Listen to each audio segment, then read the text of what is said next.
Vamos ver aqui. Tá. Então, começando aqui a apresentação do TCC, que é o Fine Tuning do MLM Llama para classificação de lesões de pele e geração de laudos. Então, vou traduzir inicialmente a questão principal do problema, né? Descrevendo um pouco sobre as lesões de pele. Elas são basicamente áreas anormais ou danificadas da pele, e elas podem ter várias causas, por exemplo, condições ambientais, como queimaduras solares, ou infecções, ou doenças graves, como câncer de pele, por exemplo. Para dar um contexto de relevância, né, do câncer de pele, 30% dos tumores malignos registrados de câncer são de câncer de pele, assim, segundo o Ministério da Saúde. E outro fator relevante é que, sobre o câncer de pele especificamente, é que a detecção precoce ela está muito relacionada com a taxa de sobrevida do paciente. Então, conforme mais cedo for diagnosticado e identificado, mais é a maior chance de sobrevivência do paciente ao longo do tempo. Um detalhe também é que o avanço, por exemplo, do câncer de pele, ele tem um aspecto socioeconômico. Então, tem vários estudos que indicam, por exemplo, que a renda da pessoa ou o grau de escolaridade está altamente relacionado com o estágio do avanço da doença. Então, regiões carentes têm muito mais probabilidade de apresentar pessoas com a doença em estágio mais avançado. E isso pode estar bem correlacionado com o fato da falta de disponibilidade do diagnóstico, assim, ou da identificação da doença inicialmente. Também porque para fazer a triagem ou identificar a lesão, né, como o câncer de pele, por exemplo, é necessário ter profissionais qualificados, como dermatologistas. Mas no Brasil, existe também os agentes comunitários de saúde, que fazem parte da atenção primária de saúde, né, e estão em contato com essas regiões carentes. Né, então, eles estão diretamente interagindo com essa população. Só que tem um detalhe, eles não são preparados para identificar lesões de pele, né, e classificar elas, ou diagnosticar, ou fazer uma triagem inicial. Então, a proposta em geral seria desenvolver, nesse contexto, né, propor uma ferramenta, no caso, de classificação automática de lesões e que possa gerar laudos, assim, e dar recomendações para a pessoa, né, com base nas imagens das lesões. E um fundamento essencial para uma ferramenta como essa seria, por exemplo, um MLLM, que é um modelo multimodal de linguagem em grande escala. Que eles são bons candidatos para uma ferramenta como esta por causa da capacidade deles de interpretar imagens, e fazer classificações e descrições, e também gerar texto. Então daria para gerar laudos também. Então o objetivo principal do trabalho é realizar o fine-tuning de um MLLM. No caso foi escolhido o Llama 3.2 11B, que é o que tem 11 bilhões de parâmetros. E também, como os objetivos específicos, aplicar duas técnicas diferentes, que é o Quantized Low Rank Adaptation, que é o QLoRa, e o Low Rank Adaptation, que é o LoRa. E depois comparar os modelos gerados com essas técnicas, com o modelo base, e comparar os modelos resultantes entre si também, para avaliar o impacto das duas técnicas. Então, oferecendo inicialmente alguns conceitos básicos. Aqui nesse trabalho especificamente foi utilizada a categorização de imagens da telemedicina, que é de dermatoscopia ou contato, aproximação e panorâmica. No caso, a primeira ali, dermatoscopia, é a imagem que é realizada com equipamento especializado, como por exemplo o dermatoscópio, que está representado aqui na primeira imagem. A aproximação é feita numa distância maior, de 30 centímetros, e normalmente usa uma régua e também um adesivos para dar um contexto do tamanho da lesão na pele, e é especificamente sobre a região onde está a lesão. E a panorâmica é sobre partes do corpo, então, por exemplo, cabeça, braço, tronco e tudo mais. Nesse trabalho, o foco principal é só nas imagens de dermatoscopia e aproximação. MLMs em si são inteligências artificiais, né, que têm a capacidade de interpretação e geração em várias modalidades, então eles podem trabalhar com texto, imagem, vídeo e tudo mais. E especificamente nesse trabalho, o foco dos componentes do MLM é na parte de input de texto, imagem e só 3 componentes principais, né, que é o codificador de modalidade, o projetor de entrada e o LLM. Eu vou explicar um pouco mais sobre cada parte. Então, os LLMs em si, que são o fundamento do MLM, são modelos estatísticos treinados baseados em transformadores, né?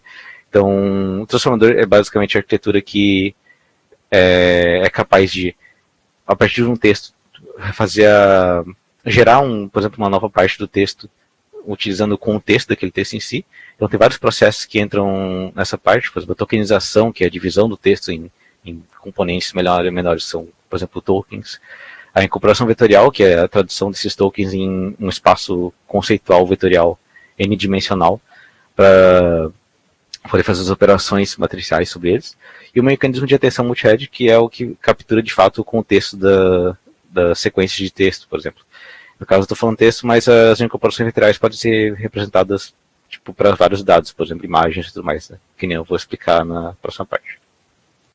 Então, o codificador de modalidade, ele é basicamente a parte que extrai as características de diversos dados, né, que não só texto. Então, que nem o transformador normal trabalhava sobre texto, os codificadores de modalidade vão trabalhar sobre outros dados. Então, um exemplo de codificador, por exemplo, visual, né, seria o transformador visual, ou Vision Transformer, que basicamente é que nem um transformador, só que ele trabalha especificamente com imagens. Ele tokeniza os pedaços das imagens e usa esses pedaços para formar, né, as incorporações vetoriais ou embedding vectors, e daí opera sobre eles que nem um transformador normal faria. E a parte da projeção de entrada é o que faz o alinhamento entre esses espaços vetoriais, tanto do codificador de modalidade quanto do LLM. Então, o contexto de fine-tuning especificamente, né, para um MLM existem várias etapas de treinamento. Inicialmente é o pré-treinamento, que isso é feito pelos desenvolvedores do LLM em si. Só que esse treinamento ele demanda um grande volume de dados e um grande poder computacional. Ele é feito em data centers e seria muito complexo de ser realizado um treinamento numa escala assim para, por exemplo, qualquer instituição que não seja os desenvolvedores originais, né? No caso do LLM que eu usei, a MetaAI.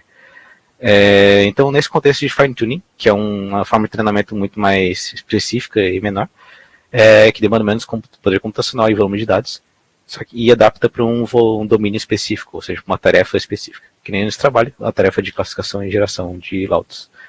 E sim, forma de fine-tuning baseada em Parameter Efficient Fine-Tuning.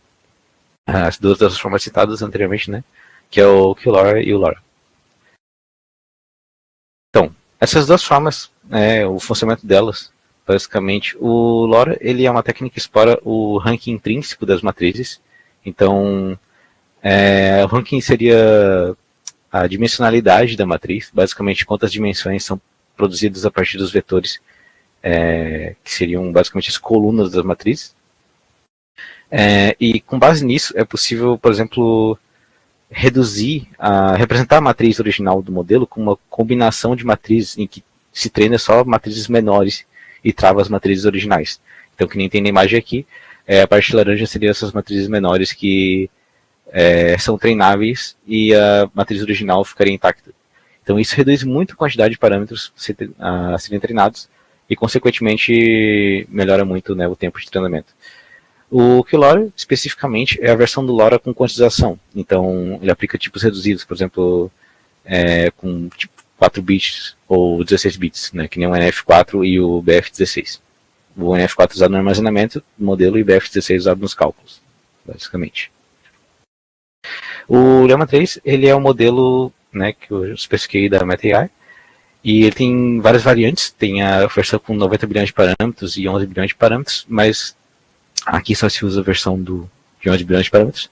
Ele é relativamente recente, né, lançado em 25 de setembro de 2024, e o LLM dele é um transformador normal com vários aprimoramentos, e o codificador visual dele é o Vision Transformer da variante H14. E o projetor de entrada dele funciona com cross-rotation, né, que é a atenção cruzada. Alguns trabalhos correlatos. Para esse TCC foi feita uma revisão sistemática, em que foram avaliados vários LLMs, e só 5 modelos tinham capacidade de classificação de lesões de pele, mas só 2 deles focavam especificamente nisso, né? Os outros eram generalistas, que os que focavam, então, eram o SkinGPT e o Mpox VLM, e só o SkinGPT chegou perto do contexto desse trabalho. Ele foca em várias formas vários formatos de imagem, então como demetoscopia, aproximação e panorâmicas, e o treinamento ele envolveu várias etapas, né, assim como os outros modelos. Só que nenhum modelo visto utilizava o Llama 3.2, justamente por esse MLM ser mais recente, né? Então, e sobra um espaço, né, no trabalho para aplicação de um modelo bem mais recente que nisso. Então, o desenvolvimento teve 2 etapas. Eu vou começar sobre a etapa inicial, que trabalha com imagens de dermatoscopia. As tecnologias são as mesmas para as 2 etapas, mas só para dar um contexto, basicamente é o Python, no caso do Python 3.10, né? O Jupyter Notebooks, o framework Ansloth para realizar o fine-tuning, as dependências do ambiente foram gerenciadas com Poetry, e todo o treinamento foi feito com a plataforma NVIDIA DGX H100, oferecida pelo laboratório virtual, mas só foi utilizada uma placa em cada treinamento, né, que é uma NVIDIA H100 de 80 GB de memória. Então, a quantidade inicial foi utilizado foi o RAM 10000, e ele tem, então, 70% dele de imagem de treinamento, ou 9% de validação e 18% de teste. E esse conjunto são de imagens de dermatoscopia. Elas têm uma resolução relativamente pequena, de 600 por 450 pixels, e o prompt inicial utilizado, né, no caso dos conjugados, foi representado textualmente em vários prompts, assim, né, com a resposta do modelo. É só um pedido de classificação da lesão de pele. Então, ele oferece a imagem, esse texto aqui para pedir para classificar a lesão de pele, e daí o modelo responderia, então, que a lesão de pele é tal lesão. A proporção das lesões pode ser vista aqui nessa tabela. Então, a lesão mais comum é o nervo melanocítico, e depois o melanoma, e assim vai. O CBC é um tipo de câncer de pele também. Então, os hiperparâmetros utilizados no treinamento, eles variaram um pouco, né? E inicialmente foram feitos treinamentos para várias amostras, várias amostragens diferentes de dados, para poder avaliar como o treinamento tipo, varia conforme a quantidade de amostra utilizada. Então, para os treinamentos com 450, 900 e 1800 amostras, foram utilizados esses hiperparâmetros aqui nessa tabela. Para o QLoRa especificamente. Para o LoRa foram utilizados alguns hiperparâmetros alterados. Então, foi utilizado um rank 16 para o LoRa, não o 32. E foi removido o rank stabilized LoRa. E também foi buscada a taxa de aprendizado um pouco menor e o otimizador ADAMW. E o número máximo de tokens para todos os treinamentos foi 128, já que a sequência de texto era bem pequena. Esses valores são baseados na documentação do Ansloth, mas com umas alterações, né, para experimentos iniciais para explorar os hiperparâmetros. E nos treinamentos com 5.000 e 9.500 amostras, os hiperparâmetros foram alterados. Então, no caso, o ranking é um pouco maior, ele fica 64, o dropout também é maior e a taxa de aprendizado é menor. Aí o resto, o escondedor é constante e tem menos épocas, né? Anteriormente era 5, nesse aqui é 3. Então, esses são os dados sobre os treinamentos com essas amostragens. Com o QLoRa foi realizado também com amostragem de 1800 e 9500, né? E não, com LoRa não foi. E especificamente o tempo variou bem mais, só que a memória se manteve constante para as amostragens. Os testes, né, na primeira etapa foram feitos com 100 perguntas livres e 1000 objetivas. Então as perguntas livres só pediam para classificar a lesão de pele e as objetivas especificavam que o modelo deve seguir um formato específico, quer dizer apenas a lesão de pele. A temperatura, que é o hiperparâmetro que define o quão criativo, entre aspas, o modelo vai ser na resposta, foi definido como 0,1. No caso, esse hiperparâmetro ele configura qual que é a probabilidade do modelo escolher tokens menos prováveis de serem escolhidos na geração. O número máximo de tokens também foi de 128 para bater com o treinamento. E as respostas, né, do modelo base foram bem extensas e incorretas, como esperado, já que ele não é o modelo que não passou pelo fine-tuning. Então aqui tem uma matriz de confusão do modelo base quantizado, mostrando que ele não tem a capacidade de classificar lesões de dermatoscopia eficientemente, já que ele classificou quase tudo como melanoma. Existe uma classe extra inserida aqui, que é a resposta incerta, só para contabilizar as respostas inválidas geradas pelo modelo, que não batiam com o formato esperado. E tem aqui a versão não quantizada, que teve uma acurácia de 14%. Então também demonstrando que o modelo não tem a capacidade de classificar, nem na versão não quantizada, quanto na versão quantizada. Com o treinamento com Q-LoRa, com 5.000 amostras, o modelo obteve uma boa capacidade de classificar, com acurácia de 85,4%. Então dá para ver na imagem que o padrão de classificação ficou muito melhor. E com o LoRa, com 5.000 amostras, a acurácia foi de 86,20%. Também demonstrando, né, que o modelo tem uma boa capacidade de classificação. As duas técnicas ficaram bem parecidas, com o LoRa tendo uma leve vantagem. Então, essas são as acurácias dos todos os treinamentos. Então, dá para ver que conforme aumentam a quantidade de amostras, a acurácia tende a aumentar consideravelmente. Existe uma variação bem pequena aqui no LoRa do início, justamente porque os hiperparâmetros eram diferentes. E depois, quando eles foram igualados, basicamente, entre o LoRa e o LoRa, com 5.000 amostras, dá para ver que a acurácia ficou bem parecida. Então, o desenvolvimento da etapa final. Essa é a etapa que utilizou os dados do Sistema Integrado Catarinense de Telemedicina, o STT, e no caso contendo 3.651 imagens, exames, né, e 31.243 imagens de alta resolução. Aqui na imagem dá para ver a distribuição das lesões de pele, né, que esse conjunto de dados contém. Os dados foram sanitizados e tratados para realizar o treinamento. Eu vou explicar um pouco mais sobre isso logo mais. E existe também outra classe, né, que é a classificação de risco, nesse conjunto de dados, que também foi utilizada. E as imagens foram selecionadas só as imagens de aproximação, no caso, não de dermatoscopia nem panorâmica. Então, justamente para dar o contexto, né, da proposta do trabalho, que seria a utilização por agentes comunitários de saúde. Então, as imagens poderiam ser provenientes, por exemplo, de celular. E por isso que as de aproximação batem mais com esse tipo de contexto. Então aqui tem também a distribuição das classes de risco, que são muito mais balanceadas e iguais entre si. Então aqui tem uma legenda um pouco das lesões, né? As mais comuns, no caso, são lesões que tem uma classe um pouco definida, que é as que precisam de avaliação presencial. E logo depois tem várias formas de câncer, como por exemplo também o melanoma com a classe 13 e o 2 como classe do câncer não melanoma. Então aqui também tem os dados finais, mas estou passando mais rapidamente. Para o conjunto de dados final, foi feito o tratamento em que foi pareado, no caso, as imagens de aproximação com os textos laudos, né? Os textos laudos foram tratados e foram removidas várias partes que não eram relevantes para o trabalho. E no fim, com as simplificações e remoção de partes mais raras do texto e a divisão dos dados, o conjunto de treinamento foi no final de 4.736 dados e o conjunto de teste obteve no final, então, 1.167 dados.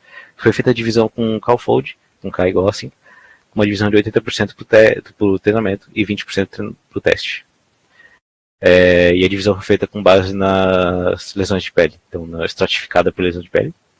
As imagens foram reduzidas para 1024 por 1024 e o agrupamento foi feito por exames para impedir o vazamento de dados. Então, para um exame específico, podiam ter várias imagens, mas as imagens foram sempre associadas entre si. Então, por exemplo, o conjunto de treinamento só vai ter imagens referentes a um exame e o de teste também a outro exame. Eles não vão ter nenhum momento em que um exame pode ter imagens no conjunto de treinamento ou de teste, justamente para evitar que isso atrapalhe no desenvolvimento e nos testes do modelo.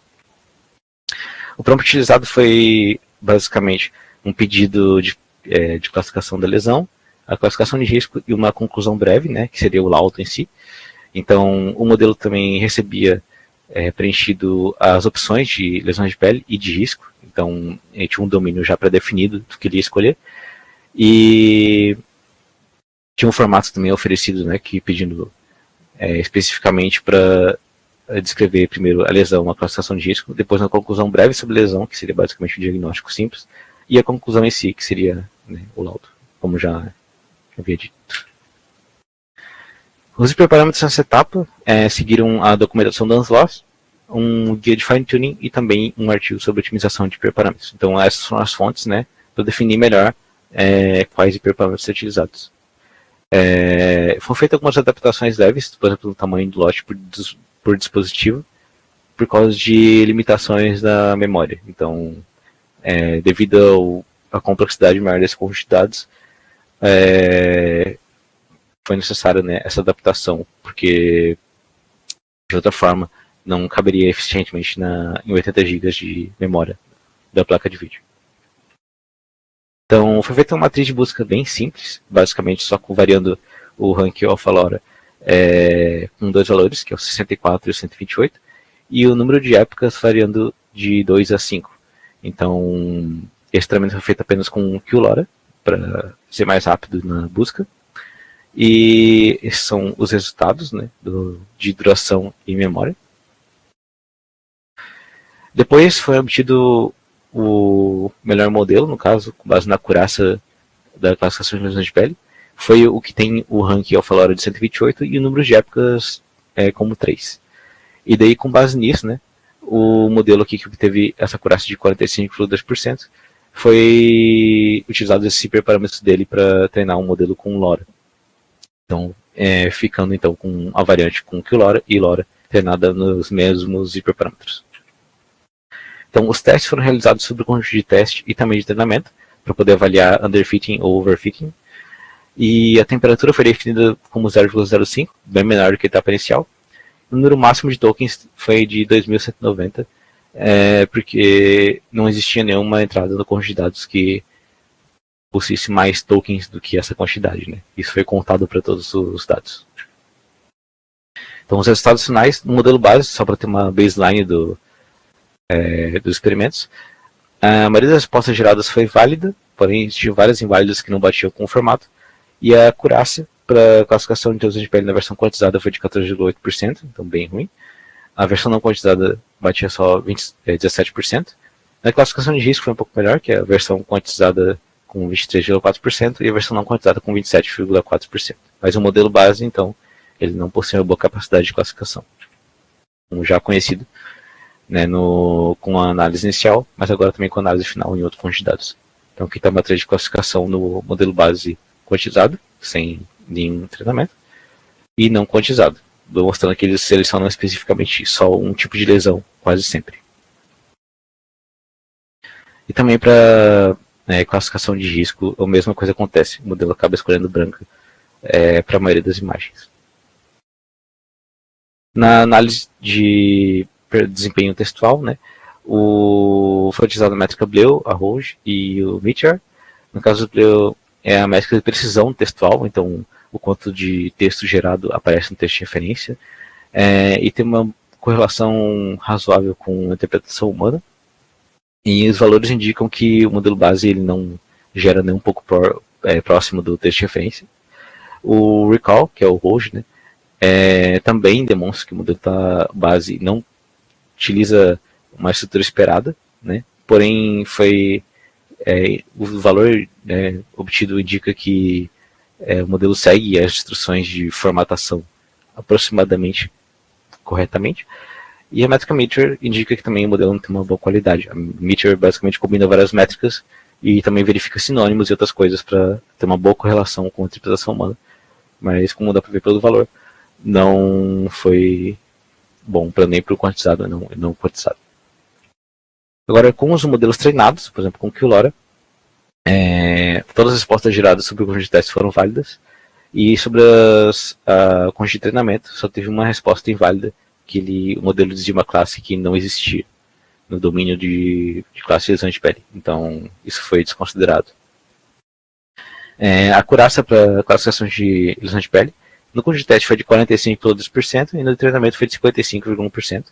E para classificação de risco no conjunto de teste foi 54,6% e no treinamento foi de 64,3%.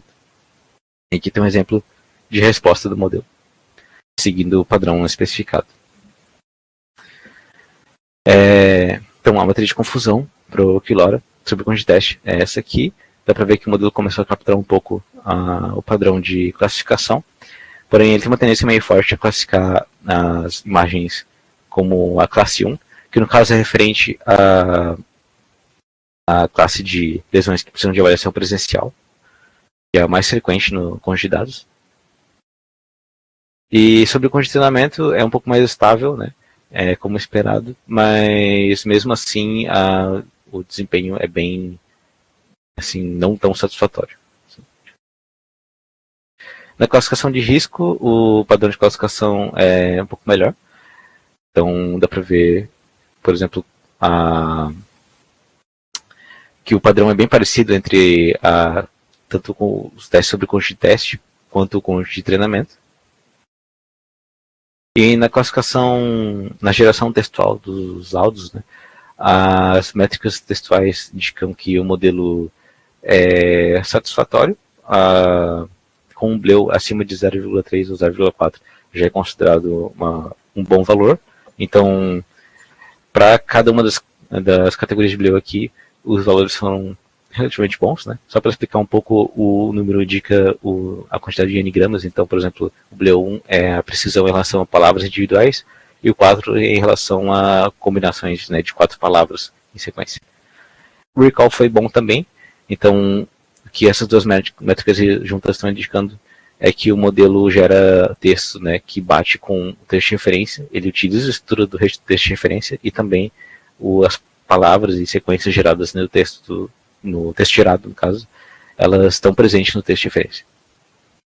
E o Meteor também é um pouco maior que o BLEU, indicando que o modelo utiliza variações semânticas. Então, tipo, isso está basicamente indicando que o modelo consegue capturar, por exemplo, sinônimos e tudo mais na geração textual. Então, o que tudo indica, o modelo está gerando texto aceitável nessa etapa. Para o LoRa, os resultados foram bem parecidos com o que o LoRa, porém levemente pior em algumas categorias. Para as respostas então, do conjunto de teste e treinamento, só teve uma resposta inválida em cada um deles. No caso, também por classificação de uma classe que não existia. E a acurácia do modelo de lesões de pele, na classificação de lesões de pele, para o conjunto de teste foi de 44,5% e o conjunto de treinamento foi de 59%. Na classificação de risco, o conjunto de teste foi 55,1% e o treinamento foi de 66,7%. Então, dá para ver também que a matriz de classificação ficou bem parecida com a do LoRa. Então, teve uma variação muito pequena entre as duas formas de treinamento.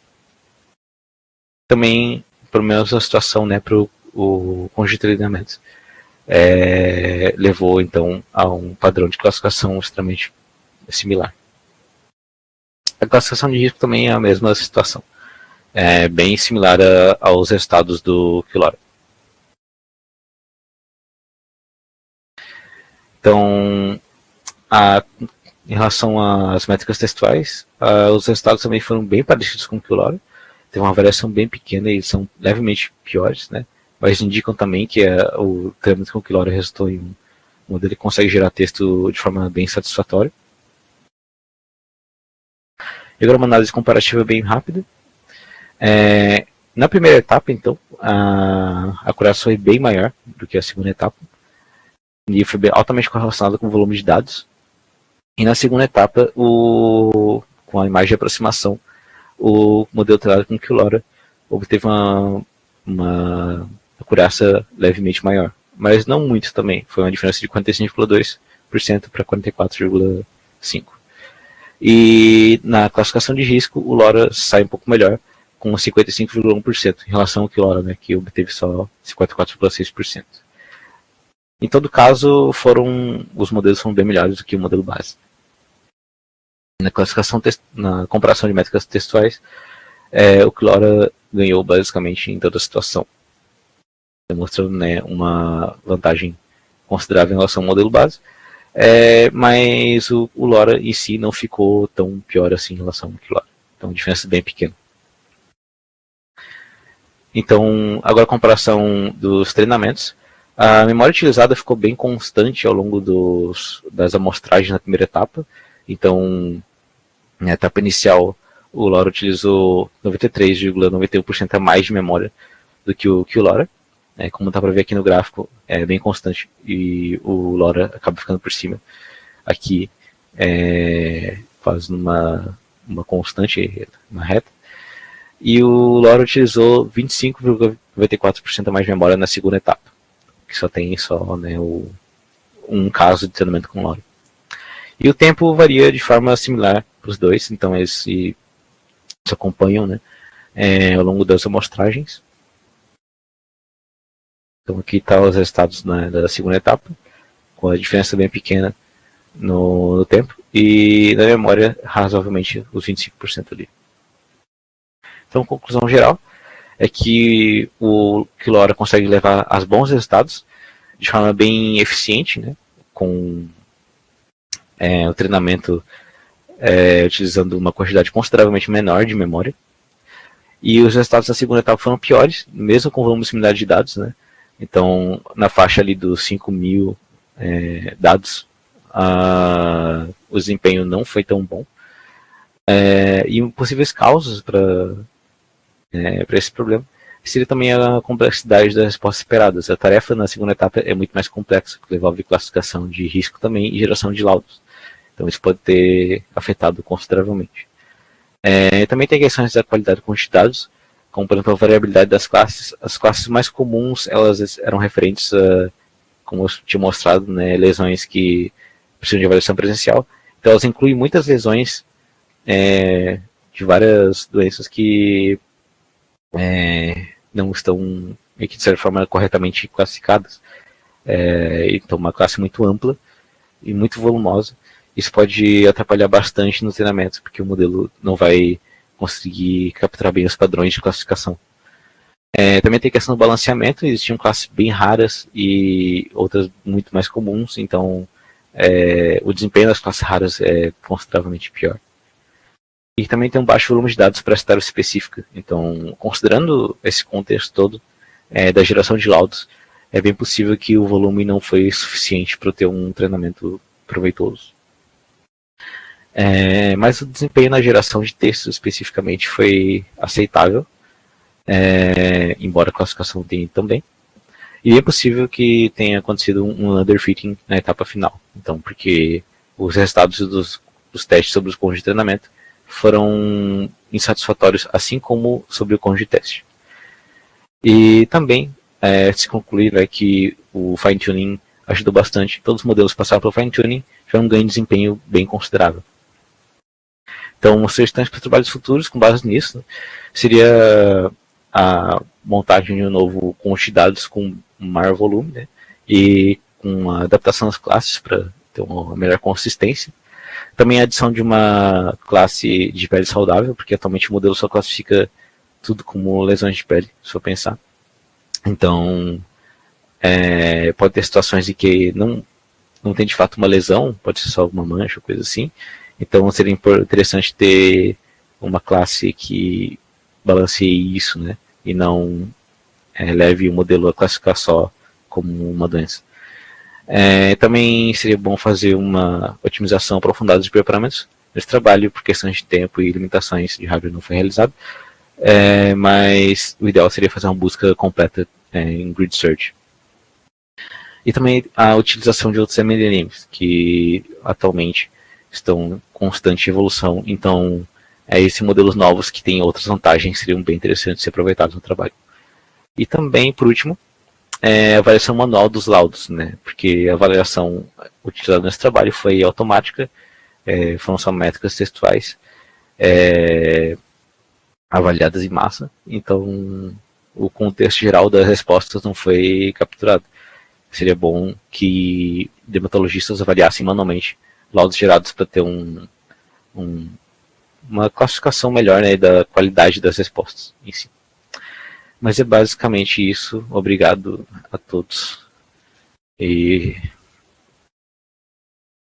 estou aberto às dúvidas, então. Muito bom, Eric. Muito bom mesmo.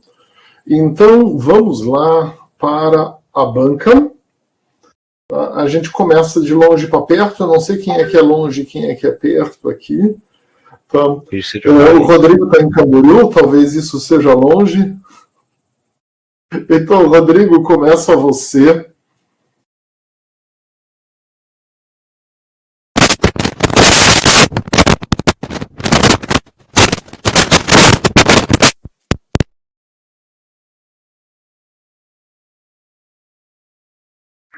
Então um pouco. Até agora tá bom. Agora sim. Tá, beleza. Eu tive que trocar o microfone aqui. Bom, então eu vou começar. Bom, Eric, parabéns, Eric, pelo trabalho, né? Podia ter sido um pouquinho mais enxuto na apresentação, mas eu entendo. Tu fizesse muita coisa, te acompanhei nisso, né? Como você mencionou no final, é um tema que é novo e não dá nem para dizer mais que é uma evolução anual. O uso de LLMs e NLLMs, né, os multimodais, estão acontecendo basicamente todo mês, tem alguma coisa nova, né? Então, esse é o novo campo da IA hoje, né? Principalmente nessa área aí, divisão, que junta as duas partes. Como você bem demonstrou aí no seu trabalho, né? Há muitos estudos que o pessoal está usando modelos base, e você demonstrou que o modelo base muitas vezes não tem essa capacidade, né? Principalmente com conhecimento de domínio. E justamente as técnicas, né, como o Fine Tuning, vem aí para resolver esse problema, né? Existe o RAG também, né? Daí não se utiliza um treinamento, mas o RAG acaba por consumir a janela de topo centrado do modelo, né? Então, até para dar uma agilizada aqui, não vou pegar, não tem muito até que pegar, o seu texto está muito bem fundamentado, muito bem escrito, né? Mas até para trazer um esclarecimento para todos que ainda não viram o seu trabalho, né? Eu acho que necessita que você dê uma esclarecida, porque você menciona o ICIC, né? Com um conjunto de dados ali, e esse é um conjunto de dados de doenças de pele, mas você acaba utilizando só o Rankin 1000, né? E por que você acabou deixando assim, esse teste do ICIC de lado? Então, isso também tem mais a ver com o contexto do desenvolvimento, né, que eu estava...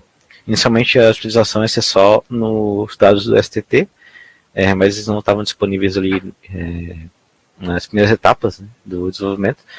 Então eu acabei escolhendo o Hamilton 1000, só que um detalhe que eu tinha preparado também, né, já para o treinamento com os formatos específicos que eu estava esperando. Então o Hamilton 1000 já batia com esse formato. E também as análises constavam com pequenos volumes de dados. Então o Hamilton já tinha também uma quantidade razoavelmente aceitável para começar os experimentos. Então, conforme o tempo passou da primeira etapa, eu acabei não chegando ao ponto de utilizar mais dados e também para completar, né, além desse conjunto específico. Perfeito. Justamente essas adequações depois a gente coloca, né? Daí, para finalizar rapidamente, né, eu queria que você trouxesse, né, dessa sua experiência, né, que eu vi você trabalhando, né, muitas vezes madrugada fora, um pequeno espelho da personalidade eu vi em você, né? Você é um aluno extremamente dedicado, né? Você fez uma revisão muito completa, um trabalho bastante completo tecnicamente, né? Então, assim, com esse panorama evoluindo, assim, como você vê isso sendo adotado em clínicas, né? Num workflow clínico, sendo que hoje você tem mais noção dessas restrições de hardware, né, do que se precisa para rodar um LLM.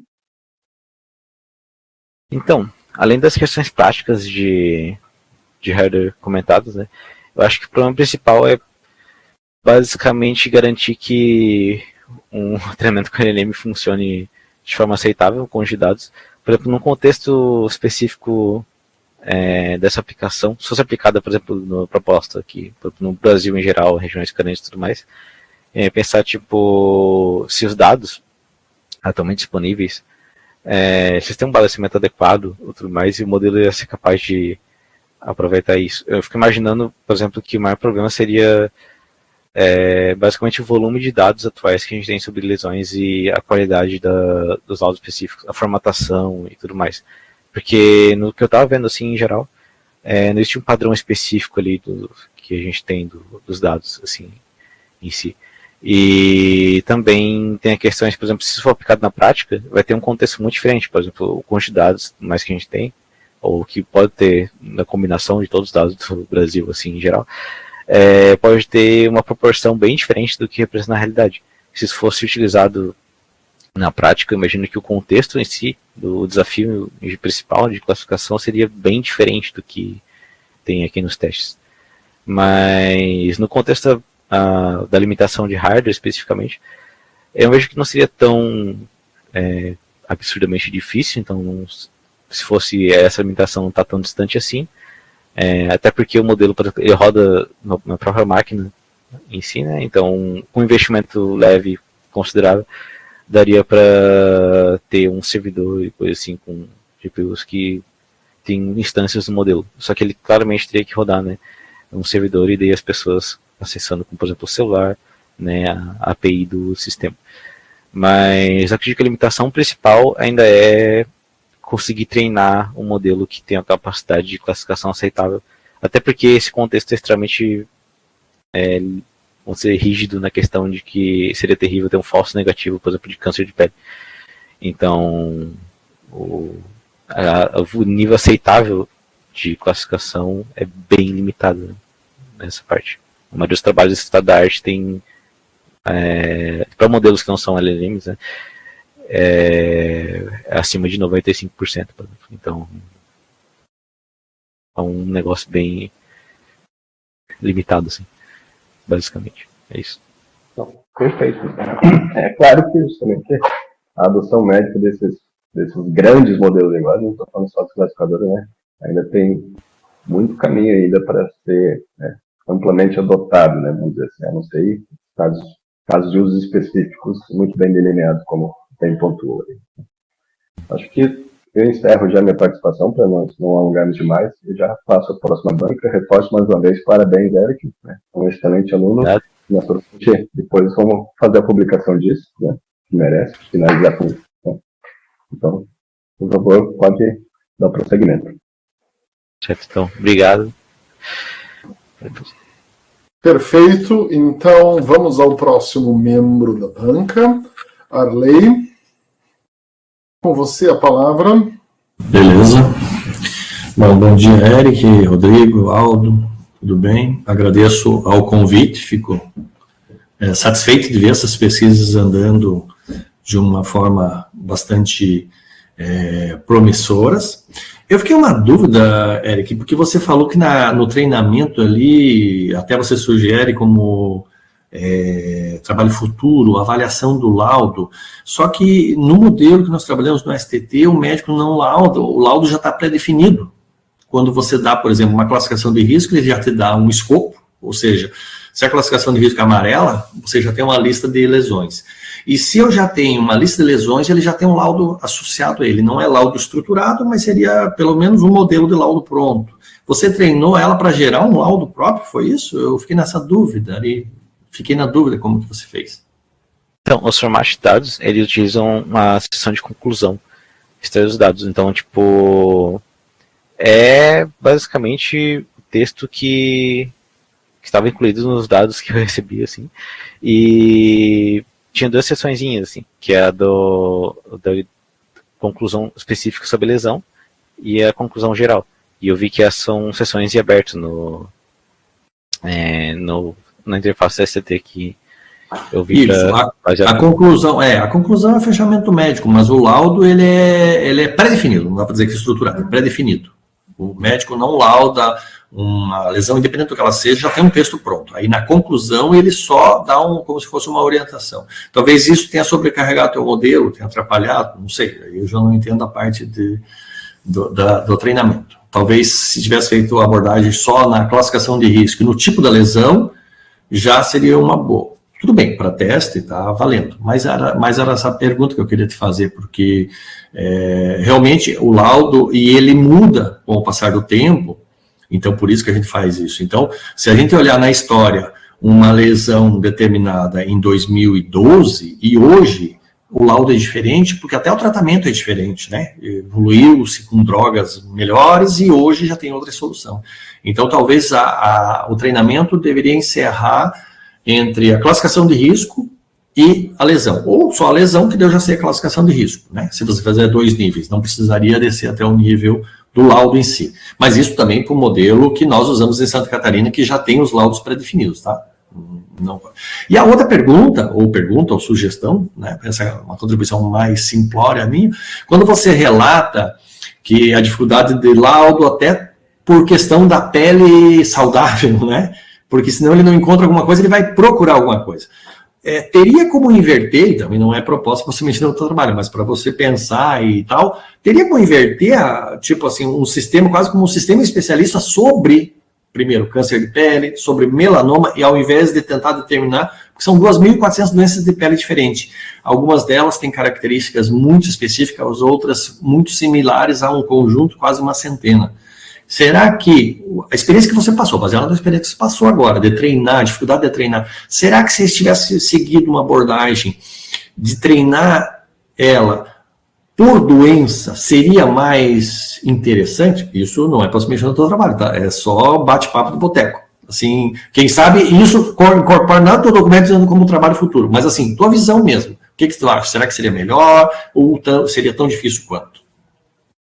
Eu acho que não seria melhor, até porque nos trabalhos correlatos tem um contexto do Skin GPT que eu mencionei, é bem parecido assim, eles treinam com o contexto de hematologia completa e depois vão refinando até chegar no câncer de pele, justamente para ter um escopo bem mais definido.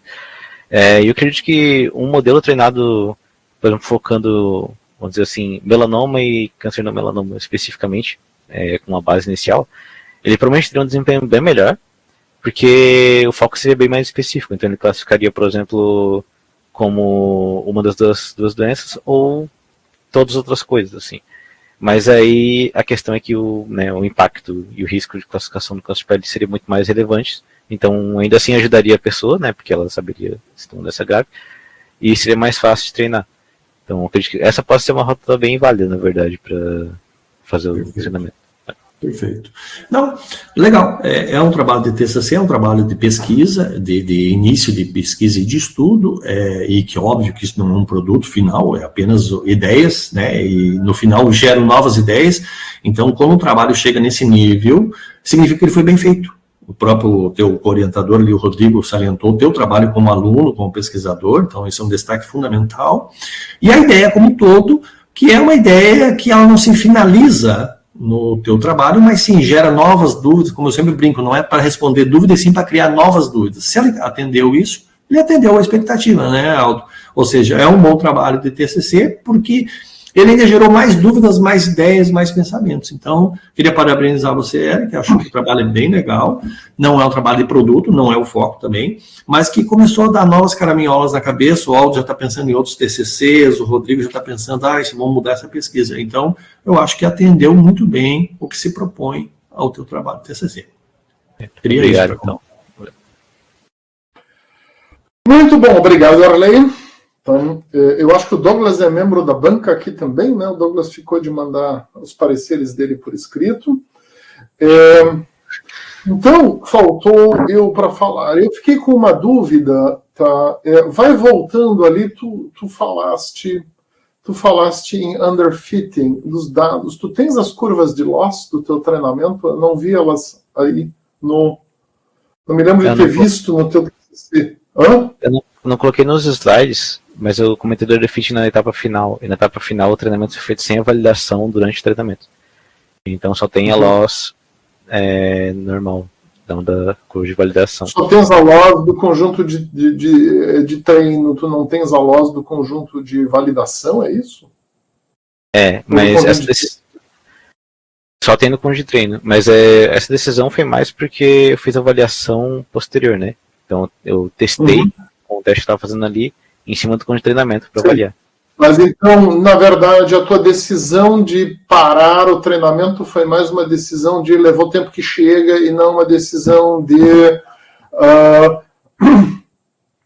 a tangente da curva está horizontal há muito tempo e por isso eu parei.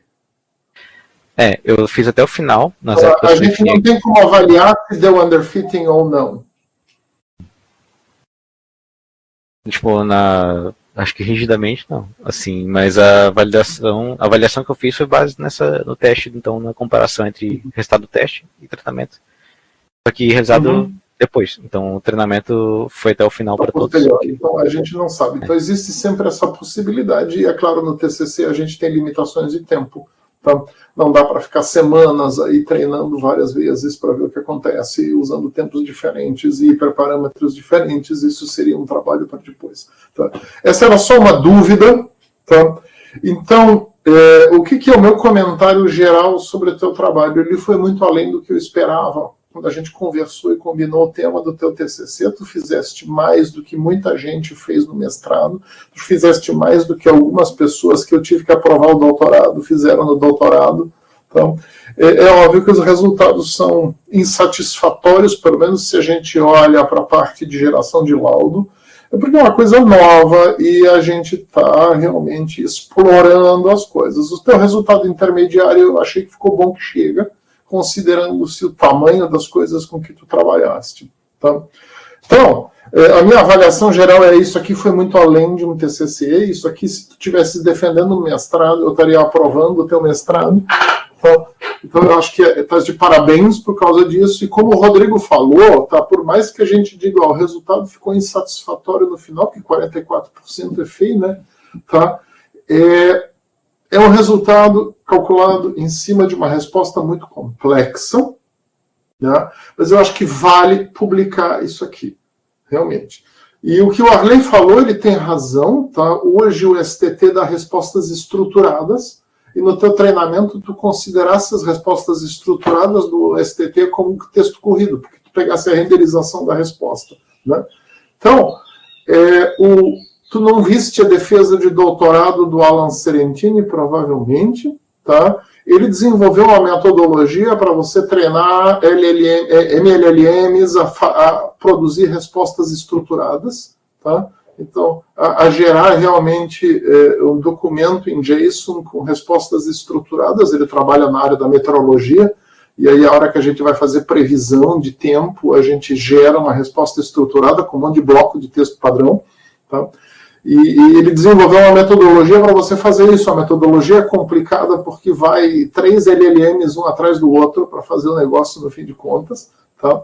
Mas é uma coisa interessante, vale a pena.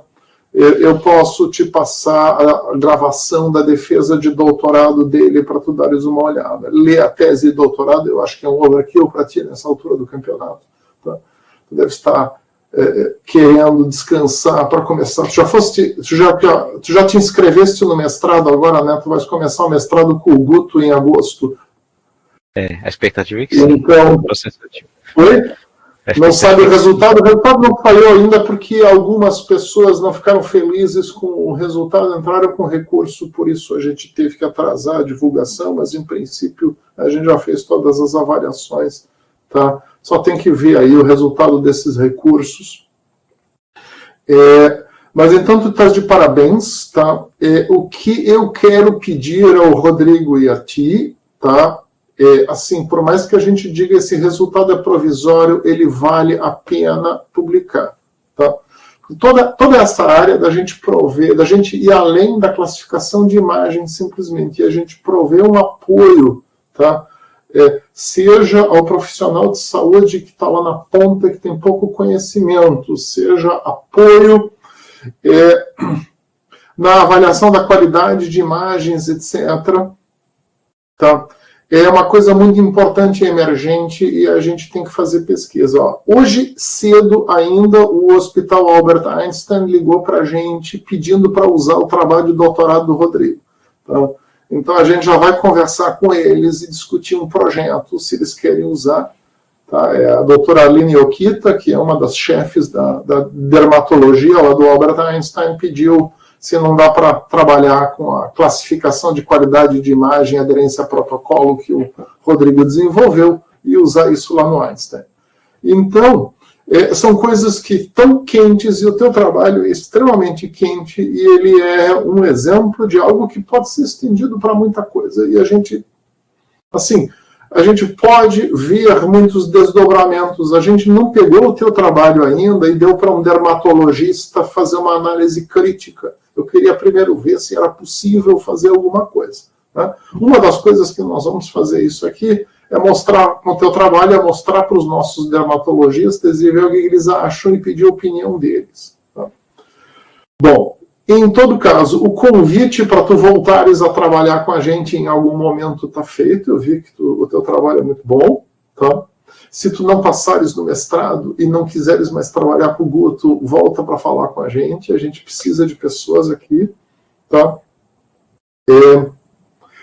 E a questão da publicação em agosto, provavelmente o Rodrigo e eu vamos voltar a conversar contigo, porque eu acho que o teu trabalho, do jeito que ele tá? Ele pode ser publicado como ongoing work, tá? Em alguma revista que publica ongoing work, ou em algum congresso. Aí o congresso é para discutir coisas que a gente está fazendo, né? Tá? Eu acho que está assim, muito inovador e está excelente em todos os aspectos. É só isso que eu tenho para dizer, tá? E tu devias ter posto as curvas de Loss aí para a gente poder avaliar essa afirmação. Eu acho que tem underfitting. Você é um cientista. Eu acho que tem underfitting. Não é para o cientista falar, tá? Então, é isso, gente. Tá, bota as tuas curvas de Loss no teu TCC antes de entregar a versão final.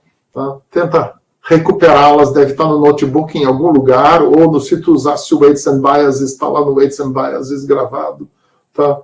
E coloca lá. E é isso, gente. Tá? Por mim, eu terminei. É costume do nosso laboratório abrir para o público, então eu não sei como é que está o público. Tá? Nós tivemos uma defesa mais longa, porque o Cislag me deixou, falou que não tinha ninguém agora às 11, então eu podia dar uma esticada. Tá? Alguém aí do público quer se manifestar? A palavra está aberta. Acho que o estômago encostou nas costas da maioria, já tem bastante pouca gente aqui. Então, Cislag, the famous last words são com você. Feito. Então tá, senhores. Começo dando os parabéns ao Eric, e desejando boas perspectivas. Eu quero fazer aquele selfie, tá? Então, Eric, bota lá na primeira página da tua apresentação para a gente ver o título, para a gente fazer um selfiezinho com todo mundo.